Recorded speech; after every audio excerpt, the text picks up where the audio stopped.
It's now my pleasure to introduce our main speaker this evening, Red A. from Buena Park.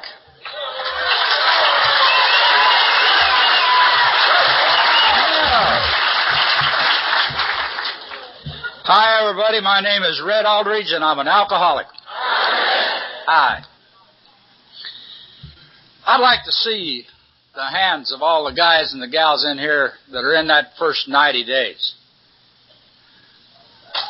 Isn't that great?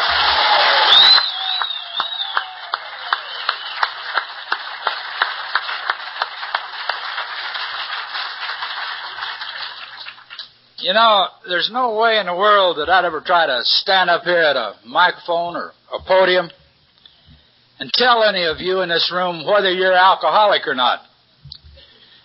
I don't believe I'm qualified to do that. However, if you start identifying with some of these innermost feelings, some of these symptoms of this disease that I have, I'd sure as hell pay attention. Because you see, what we're dealing with here is a terminal disease. Roll that over your tongue a couple of times. That's got kind of a final ring to it. Means that if you continue to use and abuse the mind-altering drug alcohol, and don't let anybody in this room ever kid you that alcohol is not a drug. Alcohol falls right in the drug category with the ethers and the anesthetics. It's one of the oldest known drugs to man. And it's probably killed more men and women than any other drug. I used and abused this drug over a period of time, regardless of how long it took, until I broke my tolerance to it. You see, Red is allergic to the drug alcohol.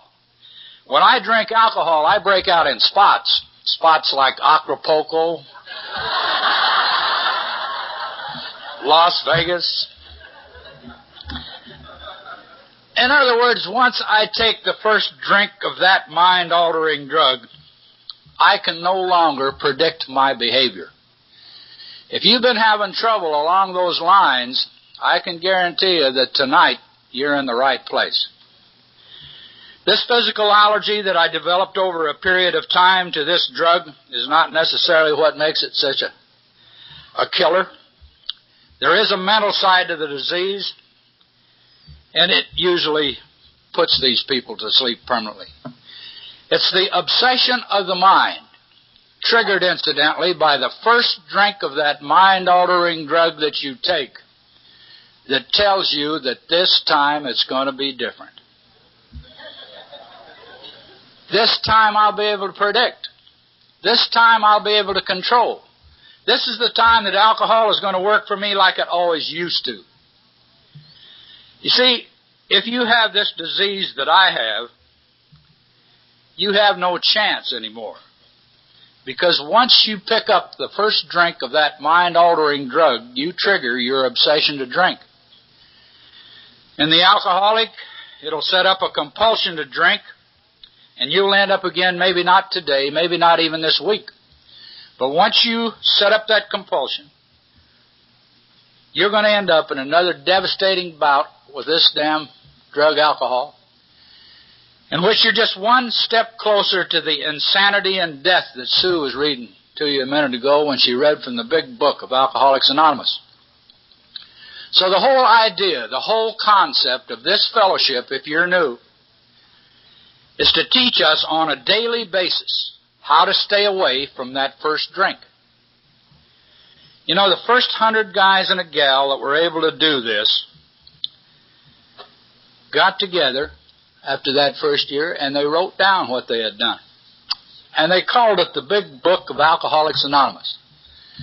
Now, I got to believe that that first 100 guys and a gal must have been spiritually led, because over a period of the last going on 22 years that Red has been sober a day at a time, I have never found myself in a situation that I couldn't find the solution to in that big book of Alcoholics Anonymous before it was necessary for me to go out there and pick up that first drink. And most of the answers come in those 12 suggested steps that you heard read to you tonight from that portion of chapter 5 and how it works. If you were paying attention at all when Sue read them, they are suggested steps to recovery. But I can guarantee you that there's not a guy or a gal in a hall like this tonight with any length of sobriety at all that ever had them just suggested to them. You're going to have to take them. You're going to have to do the best you can with them on a daily basis for the rest of your life if you want to become a survivor of a terminal disease. Take a look around you in a room like this tonight, and what you see are the survivors of a terminal disease, a disease from which there is no cure, a progressive disease that will continue to get worse for the rest of your life, whether you drink or not. If you wonder why old Red's still standing up here tonight yapping about the same thing after going on 22 years of sobriety, it's because it's more important for me to stay sober today than it was when I was in that first 30 or 60 or 90 days. Over a period of the last 22 years, my disease has continued to progress. And when you hear my story, you know I came from the gates of insanity and death. Ellen and I, my wife here in the front row, had a very dear friend just a few years back try it with over 20 years. That person started to drink at 10 in the morning, and by 4 that afternoon she was dead. This is the progression of the disease called alcoholism. Don't ever kid yourself that it doesn't get worse, whether we drink or not. I said a minute ago, regardless of how long it took, more and more as I speak from podiums like this around the basin down there where I come from, and on these long trips like this good one that I got to make today, I see an awful lot of youth in those audiences out there. And I know a lot of times youth thinks that maybe they got here just a little bit too soon. Maybe that irate judge that's giving you the nudge. Maybe that boss that's trying to get you off his back. Maybe that family that's trying to get you squared away. If you're thinking like that, my God, forget it. You see, the average age of death today of the guy or the gal with a disease called alcoholism is down to 37. Now, you take a look around you at an audience like this, and you see a lot of us all older type jokers still staggering around. So you know how many kids have got to be out there dying to bring it down to anything like this. It's not extraordinary anymore for somebody to go through the gates of insanity and death before their 16th birthday. Coupled with some of that crap that's out there on the street tonight, pushing this progression along, it's not extraordinary at all for somebody to die before they're even old enough to know what's going on. So if you are in a room like this tonight, try to start to identify with these people. Try to listen to some of these symptoms of this disease. And maybe, just maybe, you might save yourself a hell of a lot of hell right here on earth. I'll get off of this bleeding deacon kick and qualify myself as an alcoholic. I didn't do any drinking at an early age. I had an obsession. I wanted to fly. I wanted to fly the biggest and the best airplanes that were ever built. I had a real drawback. I was born back in the Depression years. I don't know whether any of you are old enough to remember those or not. I have a feeling you've had a little touch of them the last 2 or 3. But, you know, things were going tough. They really were. I knew my chances of getting to do something like this were pretty slim. I started investigating. It seemed to be my only chance. It'd have to be the military. Except back in those days, we didn't have an Air Force, per se. It was part of what was called the old Army Air Corps. And I found to even get into it, I was going to have 2 years of college and a senatorial appointment from the state. I knew the money wasn't going to be there for that education due to the times. I was no great student, but I was a big kid. I figured I could do it athletically. I was born in Colorado, a little town called Fort Collins, just north of Denver. And I stayed clean all the way through high school. I was out for football and basketball. I worked at it real hard. I was lucky enough to win my football scholarship to Colorado State University. I wangled my 2 years of college that way. I I got my senatorial appointment, and they sent me to what was then called Randolph Field, which was our old Army Air Corps Academy. And they kept me awful busy for the rest of my training, and through that period of my life, booze was no problem. I graduated as a second lieutenant in the Army Air Corps just prior to us getting into World War II. And I see a few guys out there tonight that can probably remember how unprepared we were for that hassle. You know, our dads were supposed to fought one to end them all, and Congress had never seen too fit to appropriate us the kind of a show we have today.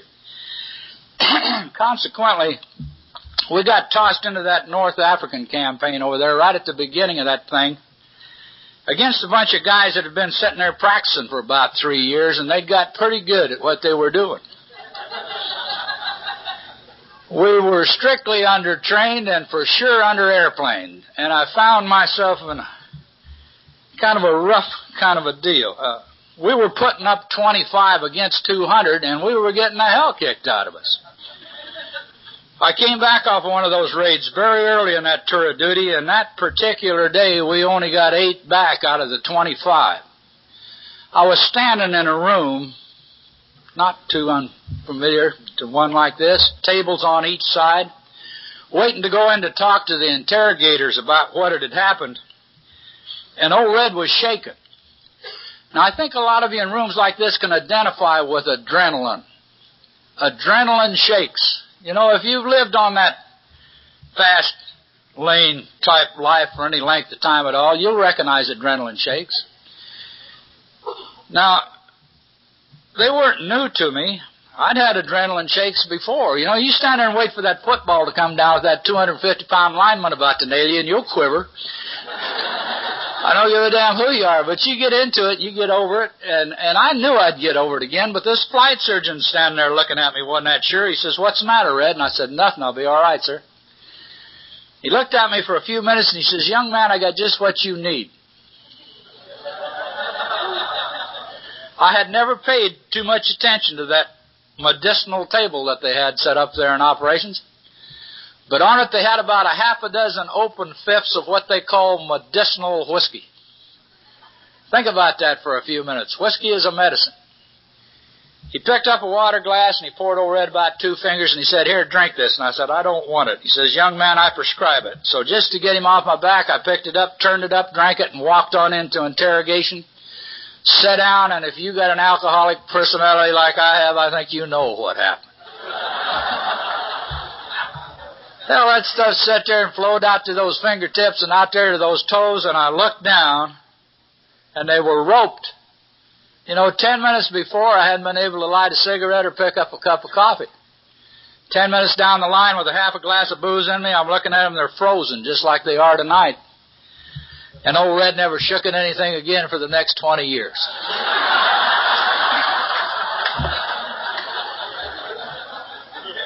I thought I had found the elixir of life. I really believed it.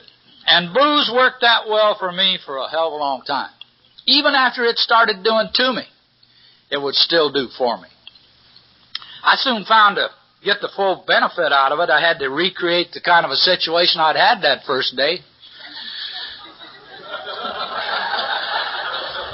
Probably combat's the best adrenaline builder I ever found before or since. I became a combat freak. I stayed for 3 years and 2 tours of duty.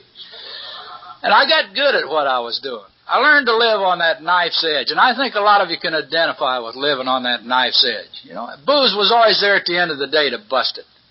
I used to come in at night and see guys sitting on the edge of their beds worried about going the next day. And I'd look at them and think, God, I wish they could find alcohol. Never dawned on me one time that maybe there might be something wrong with me that it worked that well for me. I went right on through World War II. I was back here in the States. I probably should have been able to lay that medication down and go on about my business. But in retrospect, I think I started running into one of the first symptoms of this disease. Some of you might identify with it. It's called justification. Rather than laying that booze down, I went looking for a job that had some excitement to it. All the real good airplanes, the jet-type airplanes we got today, were just coming off the drawing boards. They were looking for guys that had a lot of combat experience to evaluate them. I put my application in. I got accepted as a test pilot to the Proving Ground Command, and the excitement was back. I was getting to fly the kind of airplanes now that I'd laid on those Colorado hillsides and dreamt about when I was a kid. You know, I knew I was getting to fly with the best. Booze was still working for me. I think maybe it started working a little bit too well about this time. I'd always been a binge drinker at the end of the day. You know, there at the Proving Ground Command, they had a big officers' club out there in the Gulf. It's at Fort Walton. In fact, it's still the Proving Ground. And, you know, I'd catch myself sticking out at that club till 2 o'clock in the morning a lot of nights, just kind of tranquilizing the day. And I'd know I had a 6:30 test off. Now, not always for sure, but every once in a while I'd catch myself waking up in that BOQ at around 11:30 in the morning with that cold sweat start we come to it. And I'd look at my watch and say, did I or didn't I? You know, you pick up the phone, you call the sergeant, and I say, did you get everything written up they wanted this morning? Yes, sir, right down the line. You walk back down there and you step up on the wing of that bird, and the knee pad is yours. The checkoffs are yours. Signature is yours. Geolometer says you've been up to speed of sound, and the only thing that you don't recall is going.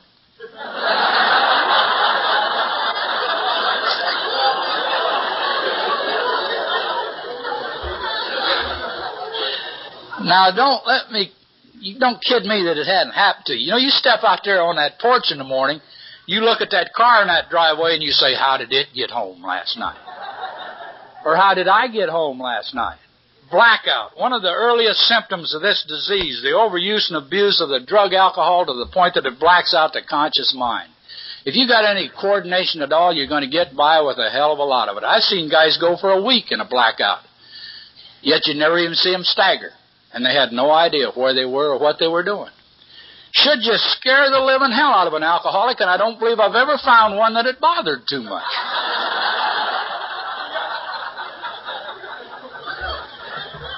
We write her off with the idea that, God, I must have had a good time last night. We go right through these symptoms. We really do. In the occupation I was in, I knew it wasn't exactly what I was looking for sure. And I started my first feeble attempts, I guess, about this time to try to control this drug. I'd always been a binge drinker, like I say, at the end of the day. I found that if I was going to exercise any control at all, I had to string it out over a longer period of time. And I think that's how a lot of us become daily drinkers. You know, I think what I became for a lot of years was what I like to refer to as a functioning drunk. You know, I never did give up drinking. I did give up binge drinking, and I just kind of strung it out over a longer period of time, and it worked. It worked real well for me that way for a long time. Most of the real good airplanes I'd really wanted to test were off the drawing board. I was looking for something maybe had a little more kick to it, and as usual, the Air Force come up with it. We found we'd let way too many guys out right after World War II. They started a big recruiting campaign to get the key personnel to come back. And one of the promotional aspects they come up with was the organization of what's still known today as the Air Force Aerobatic Team. You know, you don't get sentenced to that team, you volunteer for it. And I volunteered. They screen you pretty good. You got to have the qualifications. It's not all fun and games. You practice at it 4.5 days a week. You fly 32 air shows around the country a year. They only let you do it for 2 years, and that's probably enough, but it's an adrenaline building son of a gun. And all of a sudden I'm back flying with the best, and I knew it again. Booze was still working for me. I think I started running into another symptom about this time. Maybe some of you might identify with this one. It's called hangover. I never found, before or since, a worse place to shake a hangover than an aerobatic formation.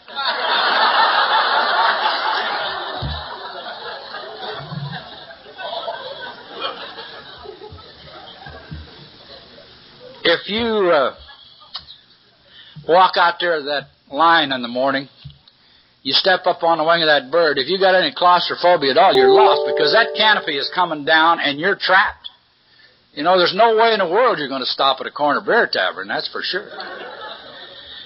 You hook that oxygen mask across your face, and you can no longer become ill.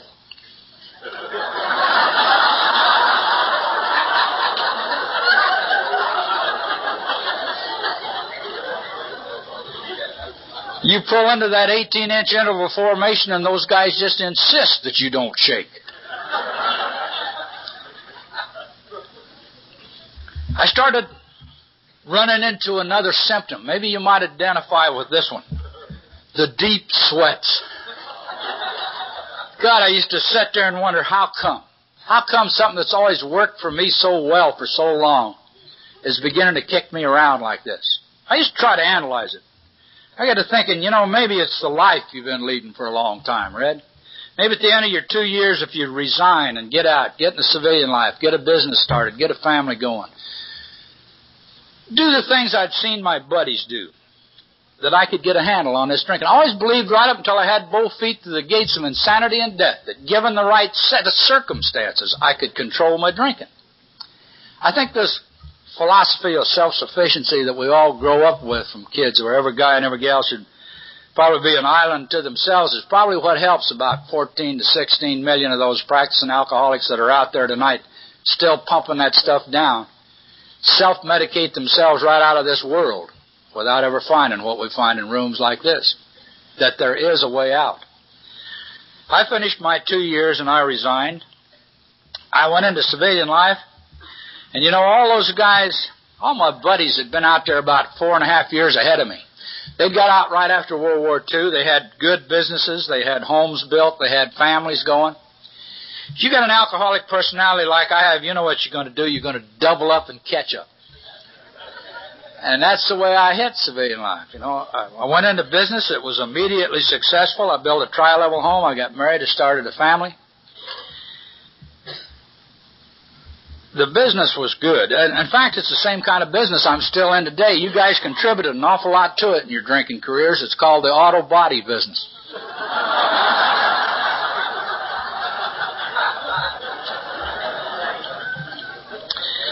But if I'd have worked at it 8 hours a day, I think I'd have been all right. But I wasn't working that way. I was going to catch all those guys out there, and I was working 12 and 14 and 16 hours a day. And I went to 6 days a week, and then I put on 2 shifts. Well, I got that tri-level home down there paid for in a short period of time. I got a trust fund started for the kids to get them through college, and they're only 1 and 3. But this is the way we think. And I'd come through those doors at night, so beat I could hardly hold my head up, and there was one thing I could always sell a red on. Man, if there's anything you've earned yourself today, Ty. And you know what it was. It was a drink of booze, and I was never any better than I was sweating hangovers at 30,000. A strange thing happened to me about this time in my life. Old Harry Truman got his foot in his mouth and sicked us on Korea. I was telling you we hadn't trained any fighter pilots, and he found it out, and he had to call the war worries. And God, just 21 days from the day I was recalled, I looked out there, I got 2 500-pound napalms nailed to each wing. Again, they're saying, sick 'em, Tiger. They just went that way. I got another 100 missions to do. You know, I'm 33 years old by this time. I know that don't sound too old, but it's getting old for a fighter pilot, especially one with a progressive disease. I had no idea that I had a progressive disease. I was still passing Class A physicals every 6 months. How could a guy have a terminal disease? You know? But when I started to do that new 100 in Korea, something became quite evident to old Red in a hurry. Those damn missions had got too long between drinks. See, I'd been a daily drinker now for a heck of a long time. I steal this phrase from my wife's pitch. She says, those chains of alcoholism lie so lightly on our shoulders that I don't think a lot of us realize they're there until we're completely enmeshed. Until all of a sudden we wake up one morning to the fact that we are no longer telling alcohol when we're going to drink it. Alcohol is beginning to tell us when we're going to drink it. I solved that situation very simply. I just went over to the PX and bought myself 2 8-ounce flasks. One for each winter flight boot. And hell, it worked great. I'd use the right one going out and the left one coming home. A long time after booze started doing to me, it would still do for me. It brought out very vividly to me just how hooked I was getting. Along about my 40th mission, I got shot up again for about the umpteenth time in my life, and the shell come through the bottom of the airplane right through my left leg, and it kicked it clear into my chin. I still remember getting my foot back down on that rudder, and I could feel liquid running into that left winter flight boot, and I still remember sticking my hand down there and pulling her back and thinking, hot dog, it's blood.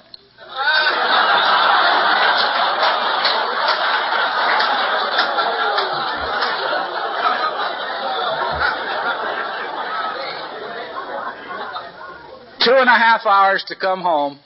If you've ever been shot up, you know how fast you go into shock. If you're hooked on a drug, it'll really put you in withdrawal in a hurry. This was the way that alcohol was beginning to cause Red to think. I finished my 100 all right. I got back here to the States. You know, I got to thinking that maybe, Red, you could find yourself an assignment far enough away from alcohol. Maybe there's some place that you could get far enough away from booze. That'd help. They were just starting to build the radar sites up across the Arctic Circle. Alaska, Canada, and Greenland. And I went north. If any of you guys or gals are thinking about that, my God, forget it. The only way those people stay alive up there is to drink booze. You'd freeze to death in that part of the world without alcohol. I spent a year in Thule, Greenland, where the warmest day we had was 23 below. So cold weather won't do it. It just won't do it. I remember coming down to Harmon, that big Seagram's distillery there in Newfoundland, to pick up the monthly ration of booze for that base up there in Thule. It's only about 450 miles from the North Pole. I brought down a twin-engine airplane that afternoon, and I loaded her clear down with those big 40-ounce jugs of that Canadian CC and VO. And I started back up there that night, and I got into one of the damnedest Arctic storms I was ever in, and I lost an engine. It was one of those nights I called Air Sea Rescue, and those bastards wouldn't even come out. And I fought that thing all night, and I got into Thule just at Arctic dawn, and the whole base was down there to meet me.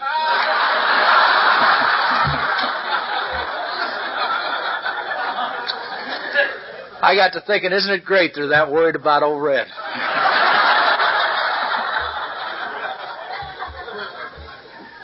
I don't know whether you guys or gals had this problem or not, but as a daily drinker, I was developing a hell of a smell problem.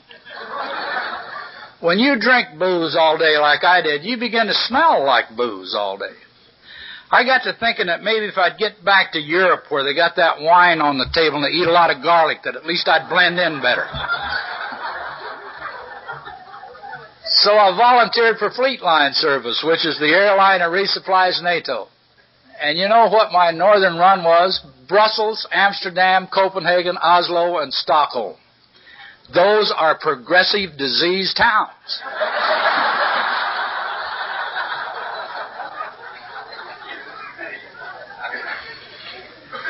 I was picking up a lot of rank over the years as I went along, and they kept trying to trap me for command.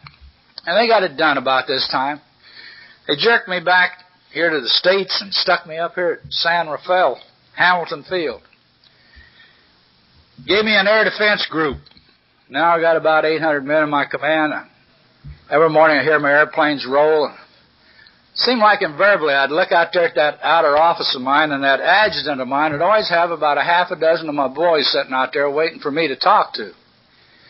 And I found an awful lot of my mornings used to be taken up giving temperance lectures. These kids had been in town getting themselves into trouble drinking. I had a system. I had an eyes-on safe alongside my desk, and I used to keep a 40-ounce jug of Smirnoff red vodka in there with a hook glass straw. And every time he'd go out to get one of the boys, I'd hit the safe, and usually by noon I was giving some pretty good lectures.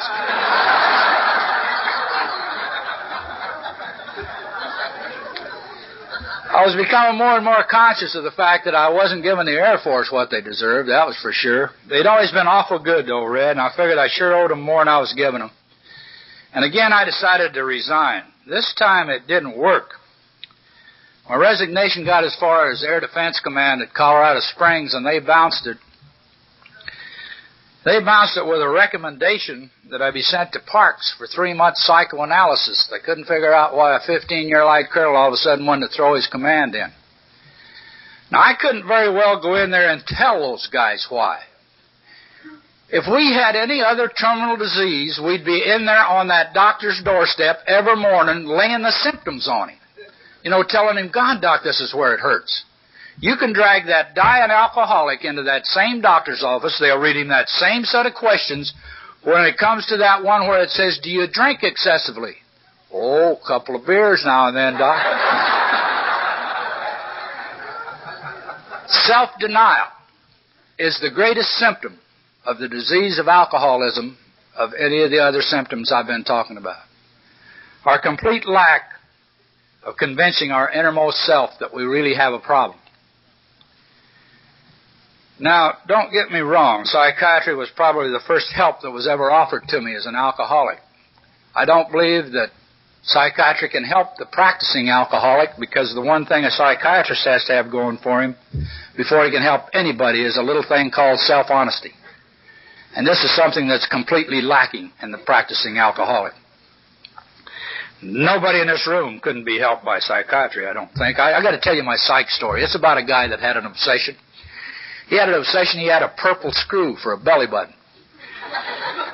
Now, he knew it was an obsession, but every time he looked down, there's this bright purple screw right where his belly button should be. He hadn't had a good night's sleep in months, and he finally goes to this shrink and he says, can you help me? And the guy says, I can. He says, I just got this new potion, and he says, I want you to take it home, get in your best pajamas, open your bedroom window, drink this stuff down. He says, in will float a little pink cloud. It'll have a little yellow-handled screwdriver on it. Unscrew that thing, let it float out. He says, you're going to turn out all right. He was so excited about it, he says, I'm going right now, Doc. He went running home, he went through the routine, and it worked. In floated the little cloud, he unscrewed it, out it floated, and he got the night's sleep that he'd been looking for years. Completely refreshed when he woke up. Covers were up. Finally got his nerve up, and he took a quick look. And sure enough, a normal belly button. He was just elated, and he jumped out of bed, and his ass fell off.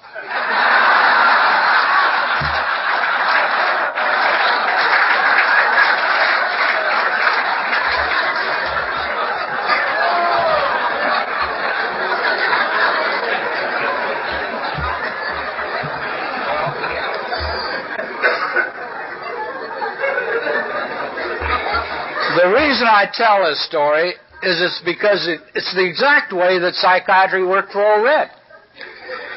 They would fix me up. I would jump out there and off it would fall again. They did let me out. Family has long since got tired of Red shenanigans and been on their way. My folks had moved out here to the West Coast and been fairly successful. Those of you who are familiar with the basin, they had a big home on that hill there behind San Pedro, Palo Verde Hills. Big old den with a boob tube and everything. I figured I'll get up there in that big den with that beautiful view of Los Angeles Harbor, and I'll kick back, and all the pressures are off now. All the things that I thought I'd been getting drunk after a lot of years are off my back. I'll sit up there and I'll get well. I lasted about 2 weeks up there. There was one of these big wooden globes, one of those Columbus-type globes sitting in that den, and I kept looking at it and thinking, you know, maybe, Red, you've never taken a true geographic. I'd always been around guys that could cover for me, guys that I'd flown combat with or gone to school with. I figured if I'd get someplace in this world far enough away from anybody that knew me, that I'd have to do it on my own. I run my finger up over the meridian like any true pilot would to see what was on the other side of the world from Palo Verde. If you want to try it, it's Addis Ababa, Ethiopia.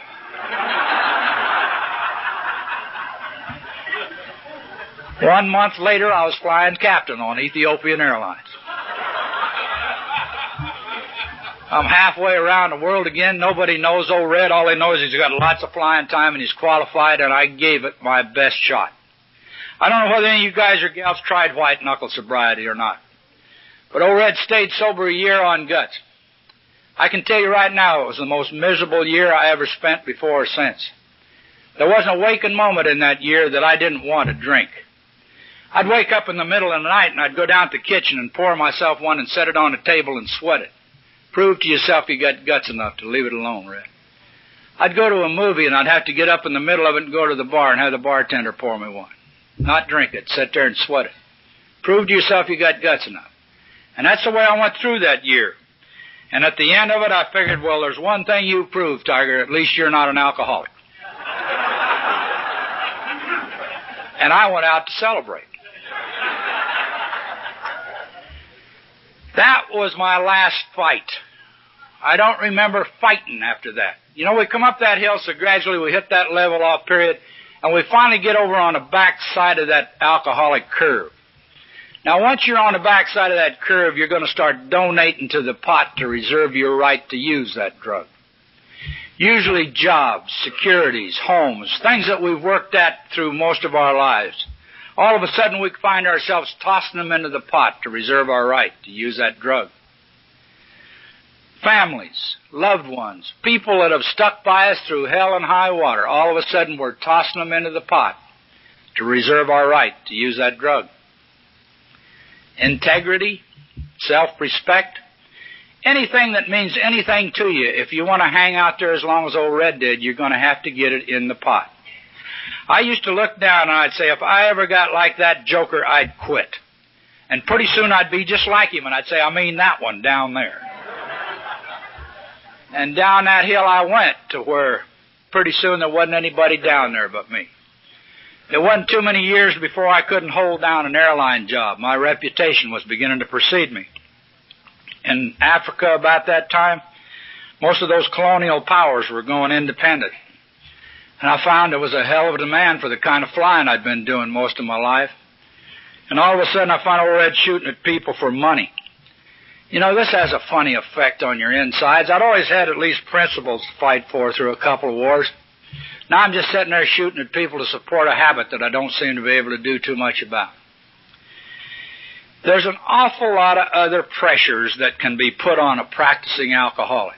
You know, I told you I'd been CO of an air defense group that had helped build the radar sites. I'd had a top secret clearance for most of my life. All of a sudden I'm working for a foreign government. You hear things like OSI and CIA, you don't think too much about them, but those guys are out there. And they can give a practicing alcoholic fits. They know who's paying you. They know where you're banking it. They're opening your mail. All those things that don't go down well. You know, the maintenance isn't worth a damn. You don't want to get shot down in that part of the world. All these pressures are building, and I'm doing the one thing that I've always had that worked. Pumping that flit in there, and boy, it got worse. It finally got so bad they quit hiring me for that kind of stuff. I ended up, and I'm sure not proud of anything that I'm going to tell you, flying through mountain passes with my landing lights on railroad tracks now for navigation. Now all my flights are low-level over water. My landing fields are deserted beaches. And you can probably guess what I'm doing. I'm smuggling because that's where the money really is. That's where all the fears are, too. See, if I get caught doing what I'm doing now, they're going to put me away for life. And yet booze took all those deterrents away. If you want to hang out there as long as I did, it'll do the same for you. I kept right on with that kind of a life until I finally got so bad they just quit hiring me for it. I was back here in the States. I was 41 years old. Probably about as unemployable as a guy can get. I figured there wasn't too many things in this world I hadn't tried a couple of times. If I couldn't whip it, at least I could get with it. And I bought myself 10 cases of those 40-ounce jugs of that Smirnoff red vodka. And I stuck them in that hillside over there in Palo Verde, and I went on what was supposed to be old Red's last drunk. And it just almost was. That drunk lasted 60 days. The last 30 of it I was too sick to eat. People over on the side of that hill didn't have any idea what was the matter with me. I'd always been out there among them. They knew I was getting awful sick physically, and they started calling around to see if they could get me some help. Thank God it was Southern California, because I know today that the doctor that made that house call out there didn't do it because of his Hippocratic oath. He did it because he's a member of a fellowship called Alcoholics Anonymous. You see, God chose that doctor, I think. When those people made the call, he didn't have any trouble at all identifying with those symptoms. He came out and he did what he could for me physically. And he told those people what I was up against. said that he'd seen some amazing recovery on a program that he himself was trying, that he was going to do what he could for me physically, and he's going to leave some names, and if I ask for help, to call you. I don't remember ever getting that well. I was down to 138 pounds of emaciation. My normal weight's about 210. I think those people out there just thought I was going to die, and they called you, because my first recollection of you sober guys and gals in rooms like this were those alcoholics sitting on the edge of that bed, sober alcoholics. They literally nursed old Red back to health and started to haul me into rooms like this, and they kept me way back there in Half Measures Row for a long time. They didn't want to completely discourage the other newcomers. I was kind of a wet-brained, babbling idiot, really. Thank God it's Southern California where you read this portion of Chapter 5 like you did tonight. Because I think that's what saved my life. I wasn't capable of hearing too much. I could hear just don't drink today, and then they'd read those 12 suggested steps. And you know, sat back there one night, I caught myself identifying. I couldn't figure out what it was that I was trying to put together. And then all of a sudden it just came crashing in. See, for many years, drunk or sober, the only thing that had ever kept me alive in those complicated airplanes I'd been flying was called a checklist. A list in which everything I had to do was written down. And drunk or sober, I'd never gone near a bird in my life that I hadn't used that list from the time I walked away till the time I walked up until the time I walked away. And it would get me through one flight. And sitting back there that night, all of a sudden it dawned on me what 24 hours really is. 24 hours, just one flight in life. And those 12 suggested steps are the checklist to keep you from having to go out there and pick up that first drink of booze. I've been using that 12-step checklist on a daily basis now for the last going on 22 years. I've never found it necessary to go out there and pick up that drink. Haven't had to take any tranquilizing, sedating, or elevating pills. Haven't had to smoke any funny grass. I've probably been as close to chemically free as a guy can stay in this modern world. And I owe it all to you guys. See, on my own, I had given it my best shot, and I had never scratched the surface. Everything that I've been talking about tonight, I have learned in rooms like this. For those guys and gals that got their hand up tonight, you know, when you get up in an Alcoholics Anonymous meeting and you say, my name is Red and I'm an alcoholic, you pretty well got that number one step nailed on that checklist. That's primarily what they're talking about. When we're finally able to get up in front of a bunch of our peers and admit to them in our innermost selves that we really do have a problem. That we are powerless over alcohol, that our lives are unmanageable. That's about what you've done when you get your hand up. But if you're anything like I was, when you read that step number 2, that thing will just shake the living hell out of you. Because there's a real inference in that step. I'm going to have to ask a power greater than old Red to restore me to sanity. You know, before I can take that step, I got to admit I'm nuts. And I got to admit that I was. Because where else would you find a guy completely allergic to a drug, if he continued to use it, was going to kill him, that went out there and pumped it down a couple of fifths a day? Now, there's got to be a lot of insanity in us. Don't let it shake you too much. I'm going to tell you my insanity story. You know, I do a lot of yapping from these podiums down there in the basement. By the time I get my shop closed there in Long Beach and get out to Buena Park and change clothes and get out to the valley or down to San Diego or out to Oxnard, I'm always driving like a son of a gun to get there in time.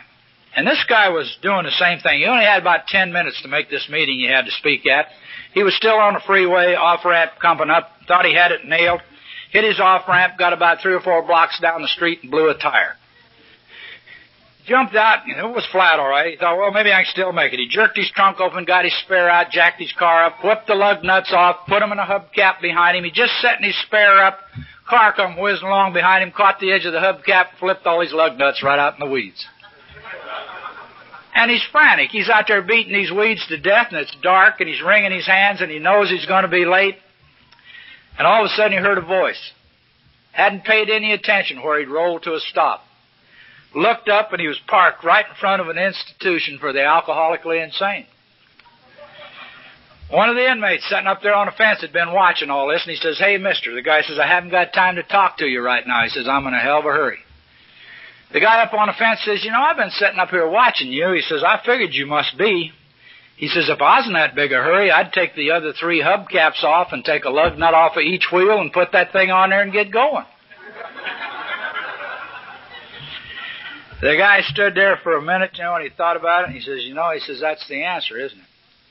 He says, "How did you come up with that? I thought you were insane." And the guy says, "Well, I am, but that's no sign I'm stupid."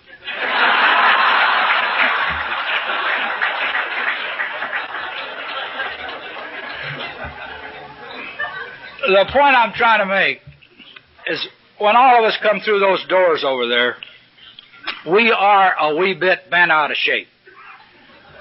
We have been out there beating on ourselves for a long time. The mere fact that we come looking for help sure as hell proves that we're not stupid. This is where the answers are. Rooms like this, men and women sharing their experience, strength, and hope with each other, that we can solve this common problem.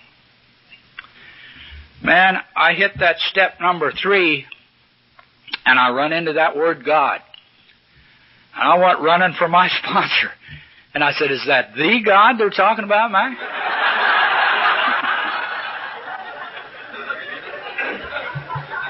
He says, "Yeah, Red." And I says, "You know my background, Mac. I'd have 200,000 years in purgatory to do before I can start." He says, "Dummy, you didn't read the rest of the thing. It says, a God of your understanding." Now, I had no idea what he was talking about. But you know what I could believe in? I was going to have to turn my will and my life over to a power greater than old Red. And it was you guys. You were the power I'd been looking for a long time. I could look at the group, and I could see that they were staying sober together. Group power I could understand. I'd been tucked up in groups all my life. As long as I was in the group, I had all the firepower in the world. It was only when I was out there as a straggler I was going to get my ass shot down.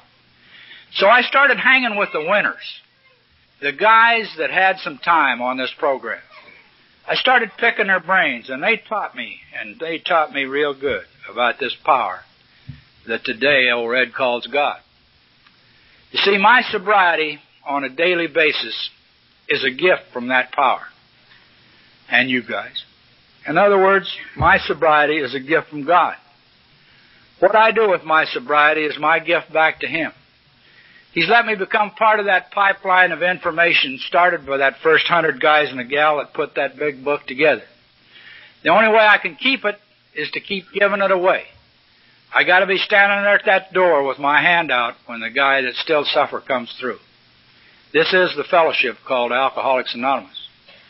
It'll get better. It really will. I had no idea, we were talking about this at dinner tonight, of what spiritual was. I got to go to a convention about my first 60 days, and I run into an old boy from the podium, and he sounded spiritual. And I thought, I'll corner this guy after this meeting, and I'll find out what that is. This old boy was a Georgia bread salesman. And he must have been a good one, because when he finally got so bad that he could no longer drive his truck, nobody would buy bread from anybody but him. And they finally had to hire him a chauffeur just to drive him around. That kind of a likable guy, and he still was, and I could identify with him. I said, "Tell me about spiritual." And he says, "Red," he says, "I had trouble with that, and I went over to the public library and I got the dictionary down." He says, "I opened it up to the word and it didn't do too much for me, so I got all the dictionaries down in the building." He says, "I opened them all up, I copied all the definitions, and then I took a consensus." And he says, "Do you know what spiritual is?" I said, "That's what I'm looking for, something this alky brain can handle." He said, "Red, spiritual is that which is not material." Think about that for a few minutes. What have I got going for me in those 12 suggested steps that are going to completely change my life, as they say they will? And the more I got to thinking about it, the more I read that big book to see what was really true. And you know, in 5 different places in that big book, it says that the one thread, the one trend, that seems to run through all our personalities as alcoholics is a little thing called emotional immaturity. Man alive. What were they talking about then? Attitudes and emotions.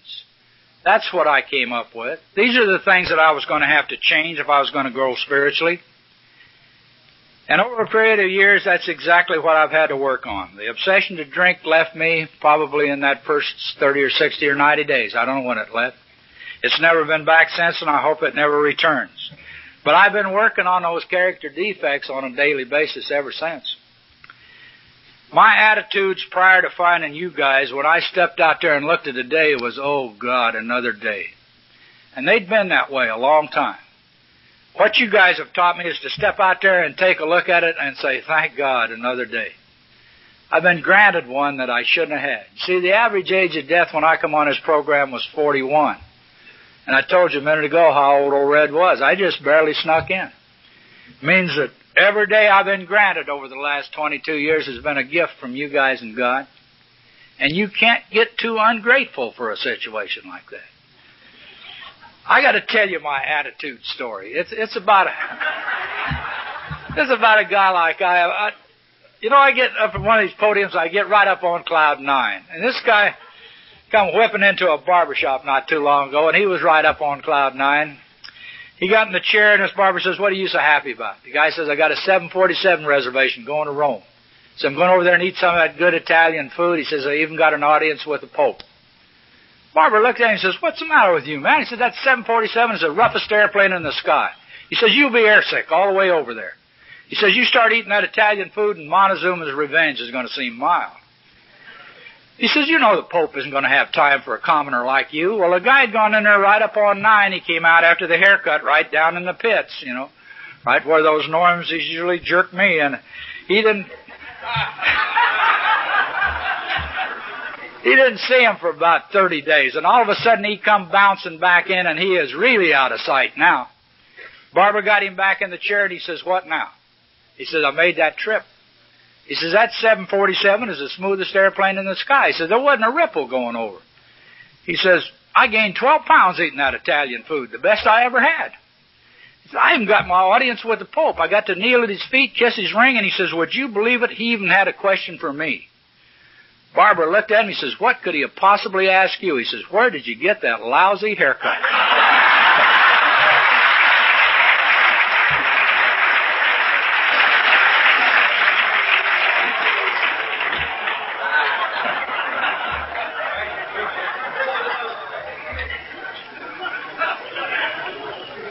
Don't let him tear you down. I had a hard time. I looked up that word immaturity in the dictionary. And you know what it said? Childlike. How could a 41-year-old fighter pilot be childlike? Have childlike emotions. I had a hell of a time identifying with that in the first place. I don't today. For a very simple reason.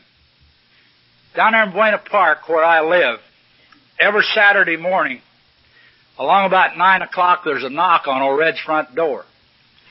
So all the kids in the neighborhood gathered out there on my lawn wanting to know if I can come out and play.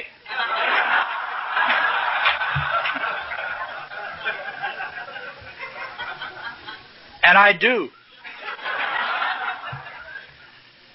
Some of those kids that come knocking on that door have been doing it now for around 16, 18 years. Some of those kids I used to help put their wheels on their bikes, I'm now helping them port and relieve their automobiles. But we've always had a good thing going because we could understand each other. I never could quite realize why I got along with kids so well. I realize today that the reason I always did is because I don't have to talk down to them. I talk directly to them just like I'm talking to you, immature bastards, and you know what I'm talking about. Did you ever see one of those little guys get mad? He gets red-faced, fists clenched, drawn back, swinging angry mad. Is this the kind of mad you recognize? This is the kind I do.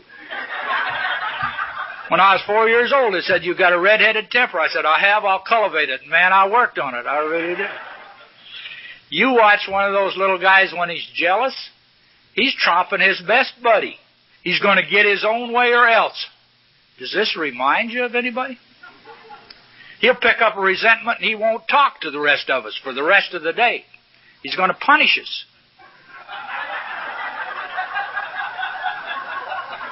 Childlike emotions.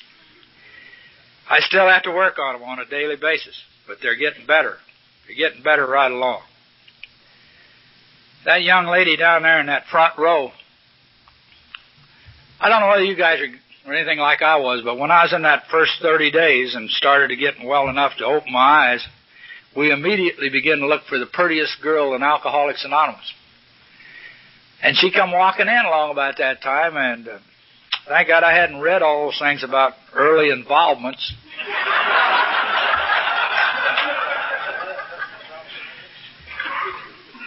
We did get involved, and it's been a lot of fun. Two alcoholics growing up together.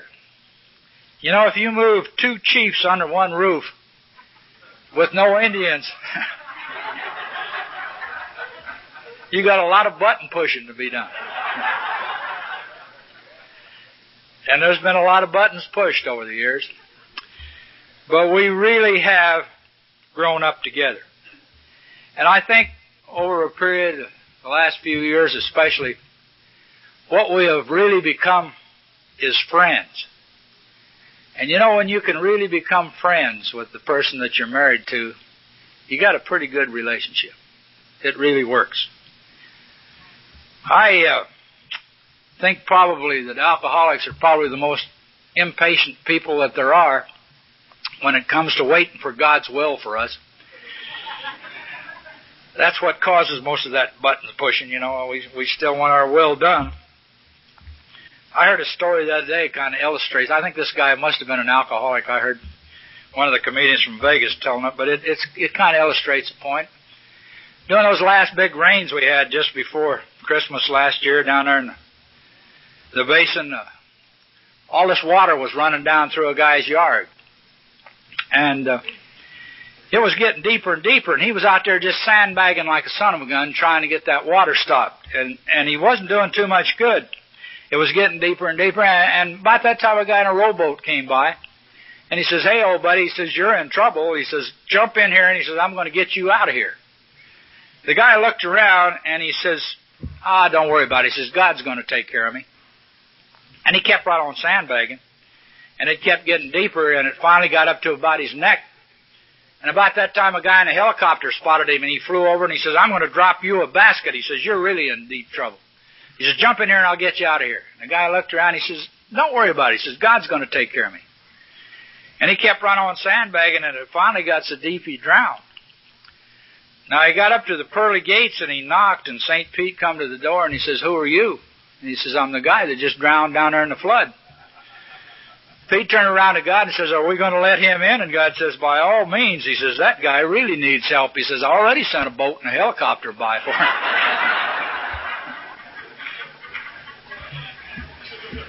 God's will for us is a little hard to come by sometimes. You know, we pass it up and don't even recognize it a lot of times, I think. I still have a lot of trouble. I wish to hell I could work this program as well as I can talk it. You know, I always get it right the second time. Got to share my second time story with you. This kid had been out of work for quite a while during this recession that we'd had, and he finally got himself a good job in a big supermarket in the produce department. And he was keeping all the lettuce and the tomatoes and the vegetables and the fruits all wet down and shine and looking good. And everything was going great, except one afternoon a guy come walking in, and he cornered him, and he says, "Young man," he says, "I want to buy a half a head of your lettuce." Now the kid looked at him and said, "Sir," he says, "I'm sorry." He says, "We just don't sell half a heads of lettuce." Now I deal with the public every day, and I know how irritating they can really get when they want to. And he stayed right on this kid. He says, "Now wait a minute." He says, "I'm a bachelor." He says, "Look at the price of that stuff." He says, "I'd never use it all." He says, "Just sell me a half a head of lettuce." Kid stuck with his guns. He says, "I'm sorry, sir." He says, "We don't sell it that way." You know, the guy just stayed right on his back. He says, "Why don't you go back there and ask your store manager whether he'll sell me a half a head of lettuce?" By this time, the kid is storming, and I can understand these kind of emotions. He went storming back into that store manager's office, and he says, there's some half-ass character out here that wants to buy half a head of lettuce. And he looked around, and the guy had walked in right behind him, and he said, and this gentleman here would like to buy the other half.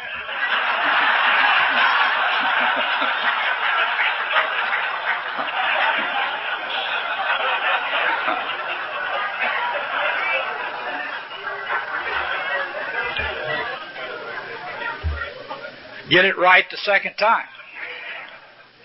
You know, I have an awful time with that turn it over button. I don't know whether you guys have that trouble or not. I don't have too much trouble turning it over, but I have a hard time leaving it there for any length of time. I had a situation not too long ago. In fact, it was a series of situations down at the shop. And I really didn't want to go down that morning to face him. And I kept hemming and hawing around the house there in Buena Park, and it keeps getting later and later. And, you know, finally I'm running late.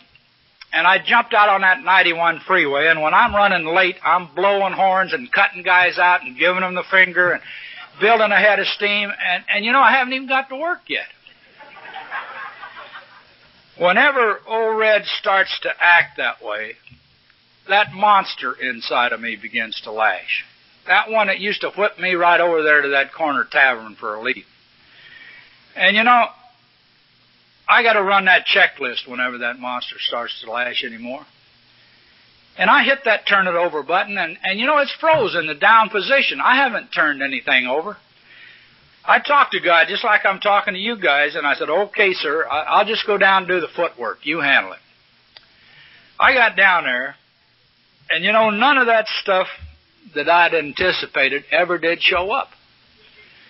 Everything that did come in was just as smooth as glass. It was a beautiful day, in fact.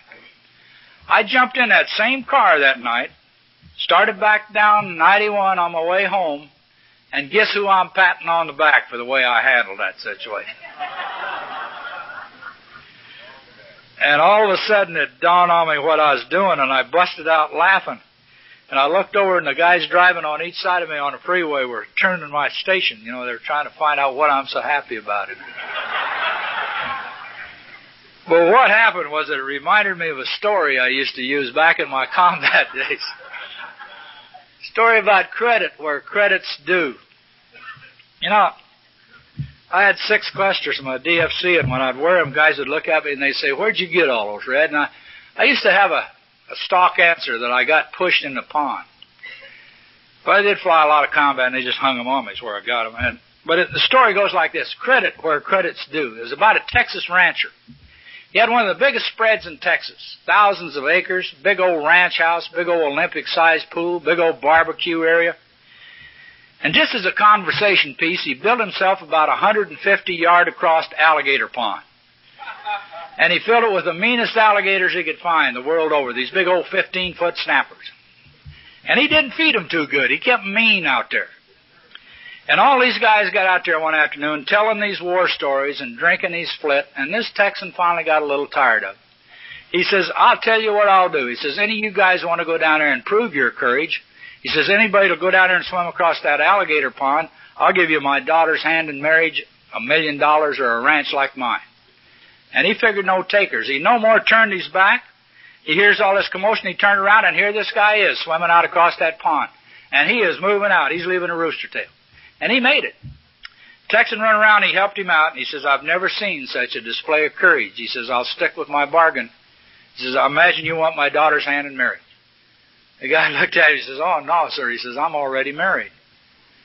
He looked at him, he says, well, then it's got to be the $1 million. The guy says, no, sir. He says, I have an income for life.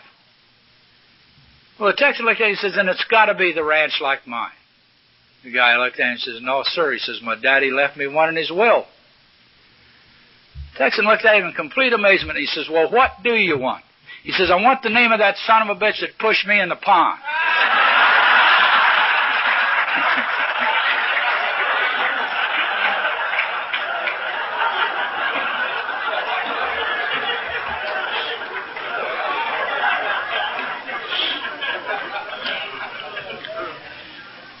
Let's all remember that we all got pushed in that pond of alcohol.